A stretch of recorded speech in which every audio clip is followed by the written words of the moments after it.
I've been waiting 6 hours to film this video for the sun to come out, and I'm still not prepared for the tag.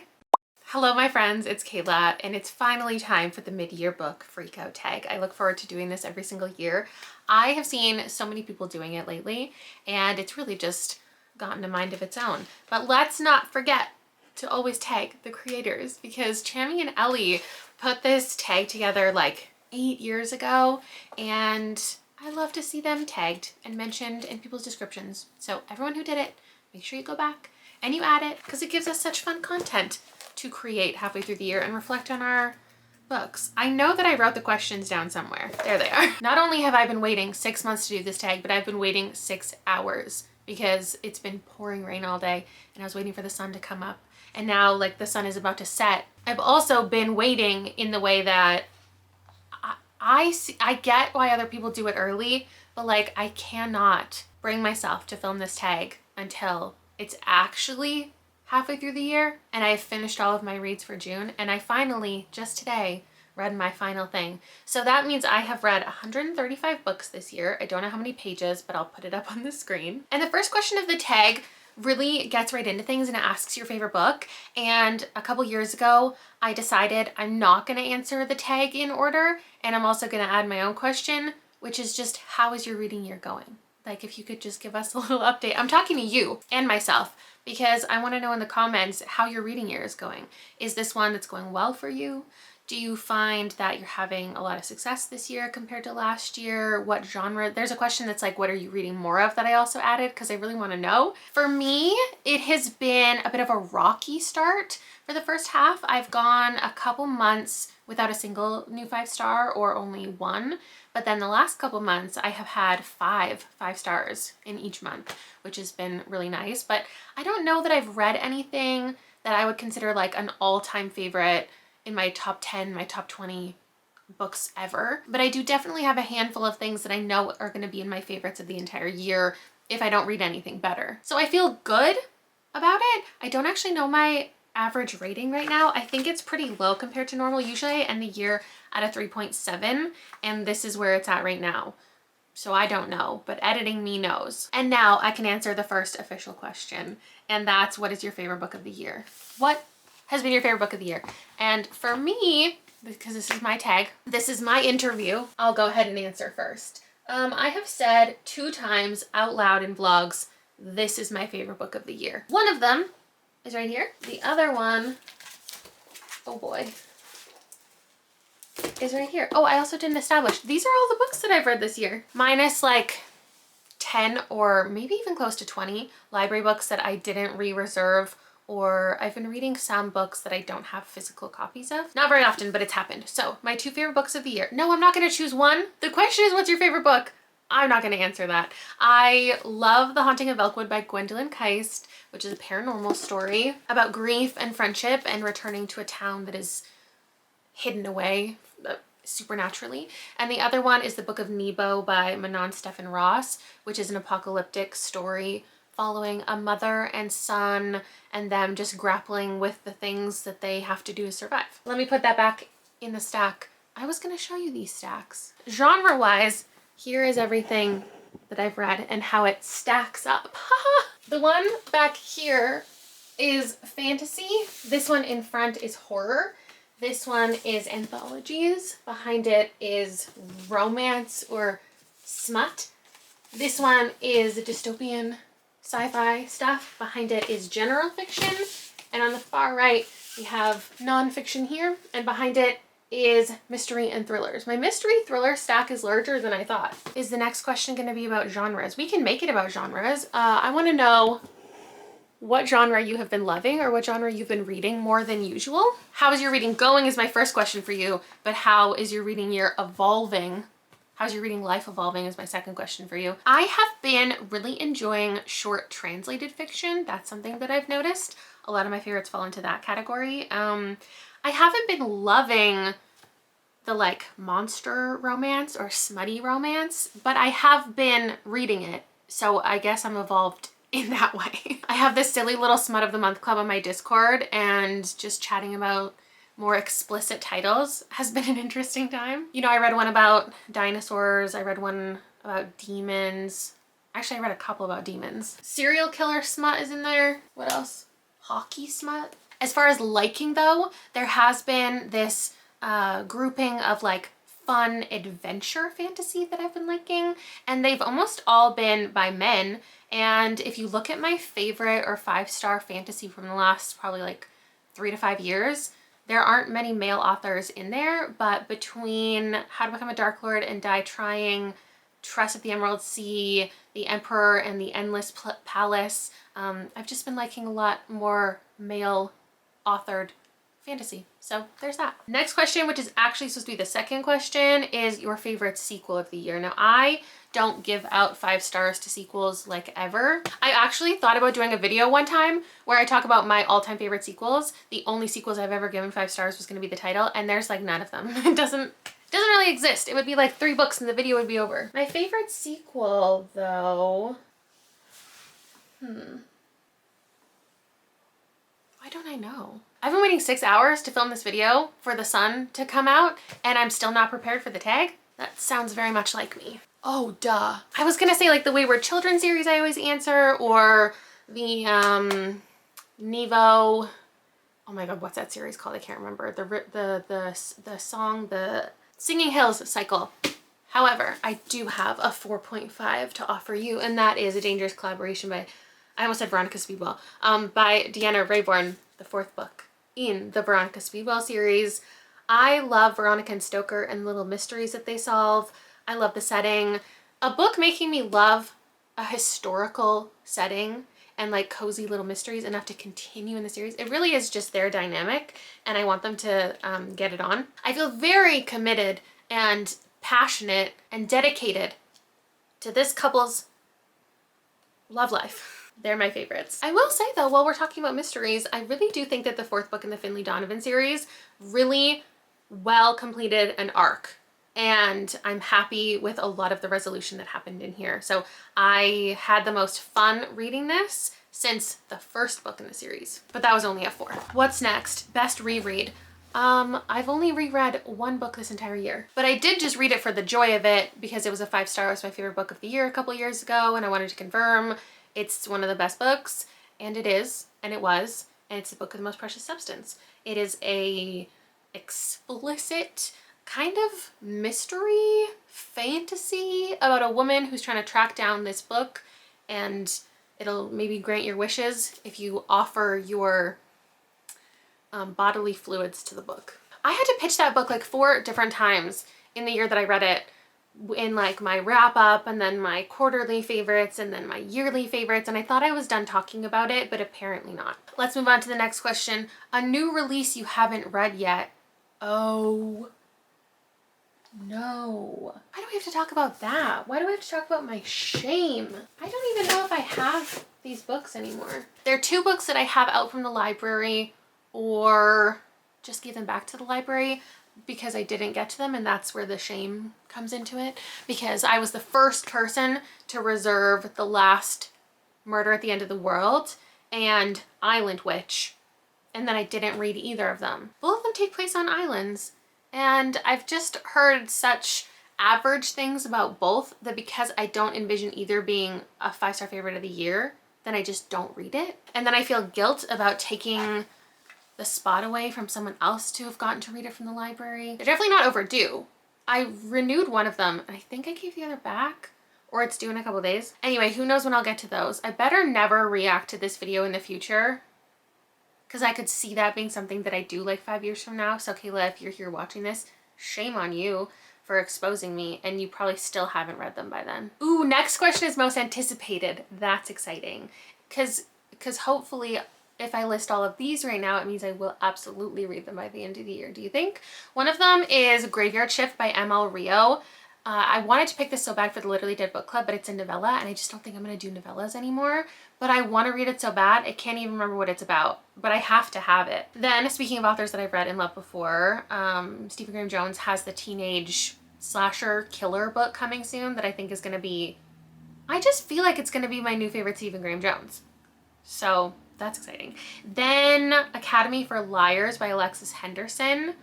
I think is going to be one of my new favorite books of all time. Throne of Secrets, the sequel to Throne of the Fallen, which was like one of the first smutty books that I've ever liked. So now I'm just like wildly anticipating the sequel, and it better not let me down. And then one that I haven't read from the author before, so I have no reason for this being a 5-star prediction, but Haunt Sweet Home, title, cover, vibes just seem like they're going to be for me. So those are my most anticipated. Next question is your biggest disappointment. Now, I have given out a lot of 1 and 2 stars this year, but a lot of them, like, I didn't have high expectations for. I could pull some out right now. Of course, I go straight to romance. Everybody who is invested in my romance journey is probably so sick of me talking shit about these books, but these were all lowly rated, but like we all expected them to be. That can't be disappointing. I don't think that's what it means by disappointing. Have I had a disappointing horror? Not really. Wow, look at me go. Oh, disappointing fantasy? Oh, disappointing fantasy. Yep. Actually, first, since I have these right here, I have 2 anthologies that are disappointing because after Loving Tender as the Flesh, I thought this would be for me. This is one of the worst short story collections I've ever read. And then Out There Screaming, I picked for the Literally Dead Book Club, and we talked about every single individual story at length with my friend Erin, and I'm so sorry we put ourselves through this because it really wasn't that good. A lot of the stories didn't even feel like horror. I also have some that are coming to mind for mystery thriller, but because just don't hype those up for myself anymore, I wouldn't call them super disappointing. I will tell you my 3 lowest rated though, and that's None of This Is True by Lisa Jewell, 27 Minutes by Ashley Tate, and The House in the Pines by Anna Reyes. These were not good. And then fantasy, after Loving a Dowry of Blood and Education and Malice was a letdown. This is a debut, so it's not really fair, but Lore of the Wilds by Annalise Sabran is one of the worst books I've ever read. Immortal Pleasures by V. Castro, after enjoying books from this author, I never expected to hate this, but I do. And then The Woods All Black, Lee Mangelo, and I thought we were on a wavelength. I didn't like their first book, and then I liked his second book, so I was like, here we go. No. This was weird. Not weird in a great way. Weird in the, I should put it in the smut stack way. Okay, enough with the negativity. Hater Kayla has left the building. Lover Kayla's here. Biggest surprise. Okay, for 1, I would say Born a Crime by Trevor Noah, just because I do not read celebrity memoirs like ever, and this one was nice. Also, let's do a quick shout out to sci-fi from like the 90s, because Parable of the Sower, I Who Have Never Known Men, and The Memory Police were all 5 stars, and I just sometimes don't expect older books to get high ratings because I don't know why. I just like reading newer releases. I like to be in on like current stuff and form my opinions without decades of impressions already out there, but those ones were really successful. What's the next question, Kayla? Oh, thanks for asking, Kayla. It's your new favorite author. It's interesting because when I think of a lot of my 5 stars of the year, I don't think, ooh, this author, I can't wait to read their next thing.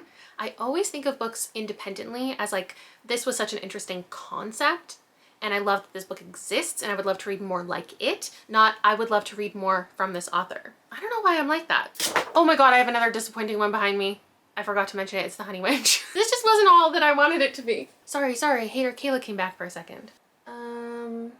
Yeah, why is this question so hard? Oh no. Oh, here's another really good sequel. The final book in this trilogy, The Angel of Indian Lake, was a 4-star. It's just jumping out at me, these answers. Seriously.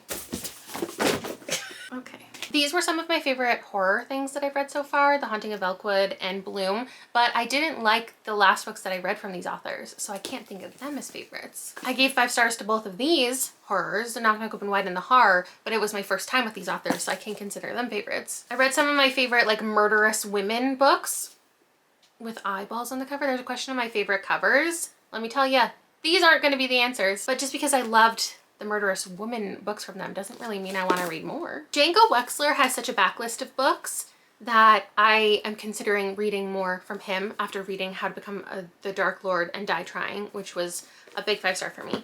And then What a Match by Mimi Grace, even though this was a 4, it's one of my favorite romance books of the year, and so I immediately bought her backlist and Who knows how long they're gonna sit on my TBR shelf before reading them, but I own them and I'm excited to read more of this author. They're not favorites though. I don't have new favorite authors, I don't think. Next question is favorite character. And I think last year I said Veronica and Stoker. So to not be repetitive, I'm gonna say Vera Wong. This is Vera Wong's Unsolicited Advice for Murders by Jessica Q. Sutanto. I gave this a 4, and it's about this woman who runs a little tea shop and somebody dies in it, and she's convinced she's gonna solve the mystery, and she's trying to help the police, and she is investigating, interviewing all of her customers to figure out who did it. It was so fun, and she was such a delight to be in her mind and to follow her like found family journey with everybody. And I think about her fondly, which doesn't happen to me with characters very often. Like all of my 5 stars of the year, the Dark Lord one, The Haunting of Velkwood, Knock Knock Open Wide, all of the ones that I just showed you. And I haven't even talked to you about The Husbands, which was another 5-star that I love so much. But I love like this premise of all of these husbands coming out of the attic and her having all of these life choices. But I don't think of this character as somebody that I love. It's like the premise. Next is a book that made you cry. And there were a lot of books that have made me feel emotional. Minor Detail is one of the most harrowing books that I've ever read. Ripe is one of the most depressing books I've ever read. But one that actually made me cry was the Book of Nebo. I vlogged myself crying. And just because of the mother-son relationship, this melancholy, apocalyptic story, having to grow up faster than you need to, and just like the connection, it made me feel a lot. To this day though, I could cry thinking about Dino Island and the woman in here who a man left his substances on her glasses, and she, by the end of the book, never cleaned them, never got any retribution for the mess that he made, and it makes me a little emotional. Switching gears, a book that made you happy. Easy. I did have a lot of fun reading The Husbands just because it's such an enjoyable experience. It felt like watching a show where it's just constant like wacky things happening. Every episode there's a different guy. It's like a dating app, but a magical version of that. I obviously had a lot of fun reading about Veronica and Stoker. I kind of had fun reading The Handyman Method just because it's such a stupid premise of the horrors of misogyny and this man who starts doing terrible things when he buys a new house. And then also How to Become a Dark Lord and Die Trying, because this was just like a fun adventure. We're stuck in a time loop. There's a girl who has to solve something but doesn't know like what her quest even is. It felt like a video game. It was a good time. Will she ever just have one answer to a question? Probably not. Next up is books you need to read by the end of the year. So I'm probably, if I'm at, what am I at? 135. Maybe I'll read 135 more. Do you want me to list 135 books? Probably not. Thematically, things that I'm looking forward to reading. Shark books.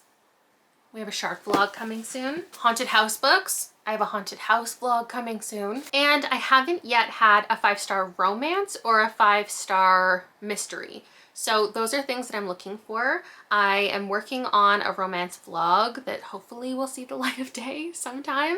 It might take months.